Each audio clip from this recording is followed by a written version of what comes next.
good evening. I would like to say several words on the conference from the Prague perspective as a Prague conference director.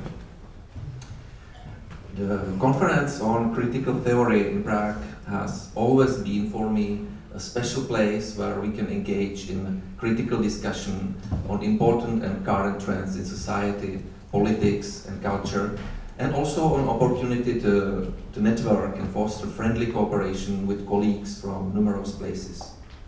Of course, already as a student, I knew about the colloquia that were hosted in Yugoslavia, and that they were primarily linked with the name of Jürgen Habermas.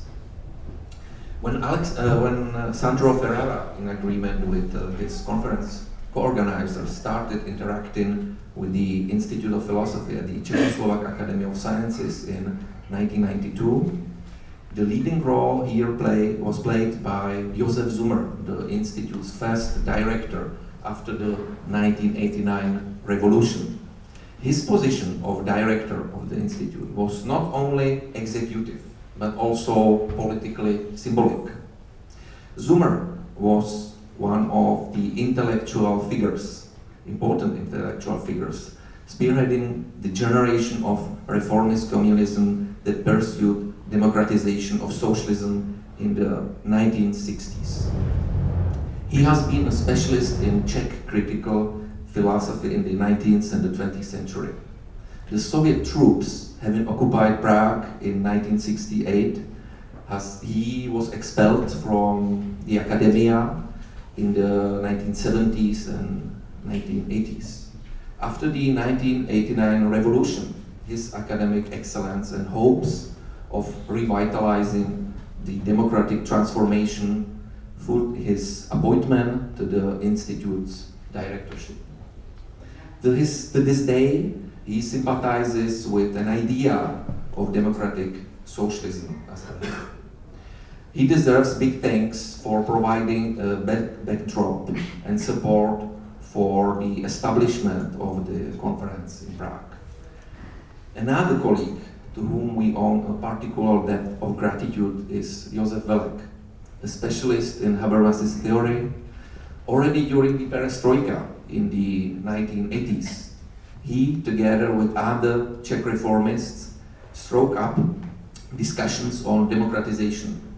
In the 1990s, he had a hand in the transformation of the Institute of Philosophy and exercised a crucial influence on the revitalization of Czech political philosophy, especially with his translations and commentaries of key academic works. From the outset, he was in charge of organizing the conference on the Czech side. After getting to know my way around more after joining the Institute of Philosophy in 1996, I assisted him a little in the second half of the 90s. However, I was a little busy doing my doctorate studies in Prague and in Oxford. And after that, on returning to Prague, I was able to take on various organizational duties and subsequently later become one of the conference directors. I was always fascinated by the critical and explanatory approaches, creative normative theories, prospects to change the practice, and friendly atmosphere permeating the conference. I might mention, purely for the sake of example, discussions on recognition and redistribution initiated by Axel Honen and Nancy Fraser, and debates on exemplary universalism stimulated by Sandro Ferrara. It has been a privilege to work also with other current and previous conference co-directors. Rainer Forst, Bill Scheuermann, Hartmut Rosa, Maria Pielara, Maeve Cook, Amy Allen, Peter Deuce, Jean Kohn, Hubertus Buchstein, and other colleagues too. I have tried to contribute to the conference in various ways, especially against the background of the intellectual, political, and cultural landscape in Prague. Prague's geopolitical location, the friendly atmosphere of the charming historic city, and its understanding of both East and West have made it a favorable venue for various meetings and conferences. Where we were once part of the East and the Soviet bloc, now we are part of the European Union.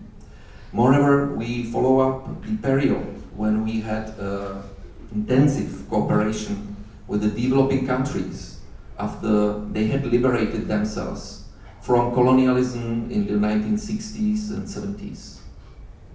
And there are also other challenges in the new period of global capitalism today. I have always tried to harness the potential of a Prague unique meeting point between East and West and North and South in order to enrich the critical theory conference.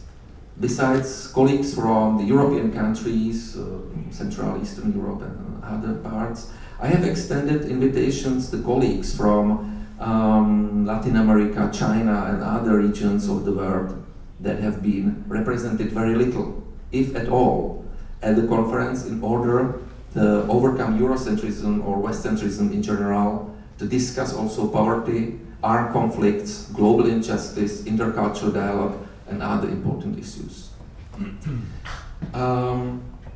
We were able to move forward later, and the historical circumstances worked in our favor because after 2000, critical local, national, macro-regional, and global social movements and forums on the topics mushroomed and grew. It is plainer than ever that it's not possible to formulate a critical theory of global conflicts and injustice without the participation of colleagues from all parts of the world. We are working with the conference's co-directors and participants to improve this problematic situation. These are all challenges that lie ahead of us at the future conferences. Thank you very much to you, to all of you for all your participation.